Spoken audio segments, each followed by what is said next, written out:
Hello friends, આજે આપણે મંતવ્ય મમ્મા કિચનમાં મિની બ્રેડ પકોડા બનાવીશું, જે એકદમ જોતાની સાથે જ મોઢામાં પાણી આવી જાય તેવા ગરમા ગરમ આપણે મિની બ્રેડ પકોડા બનાવીશું.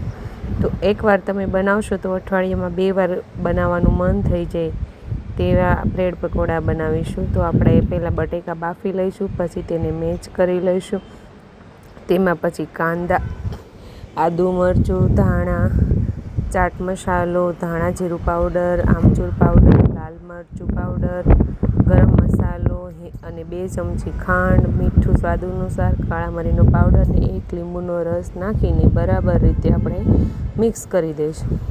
પછી આપણે સ્લરી બનાવીશું. તો સ્લરી બનાવવા માટે 1 કપ મેંદાનો લોટ, 1 કપ કોર્નફ્લોર ને 1 કપ આપણે ચોખાનો લોટ લઈશું.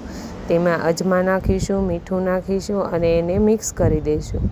તો આપણે આ બેટર આ રીતેનું રાખવાનું છે, બહુ પતલું પણ નહીં ને બહુ જાડું પણ નહીં. પછી આપણે બ્રેડ લઈ લઈશું, તેમાં આપણે બનાવેલું બટાકાનો માવો પાથરી દઈશું અને પછી એના આપણે 9 ભાગમાં બ્રેડને કટ કરી લઈશું. આ રીતે બ્રેડને આપણે કટ કરીશું એટલે આપણને તળવામાં પણ સારું પડે અને ખાવામાં પણ સારું પડે. તો આ રીતે આપણે બ્રેડના નાના નાના ટુકડા કરી લઈશું અને પછી આપણે એને સ્લરીમાં ડીપ કરીને 1 બાય 1 ફ્રાય કરી લઈશું.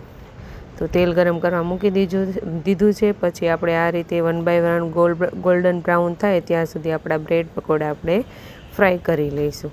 તો તૈયાર છે આપણા આવા મિની બ્રેડ પકોડા. વરસાદમાં ખાવાની બહુ મજા આવે છે. તો ફ્રેન્ડ્સ, મારો વિડીયો ગમ્યો હોય તો મારી ચેનલને સબસ્ક્રાઈબ કરો, લાઈક કરો.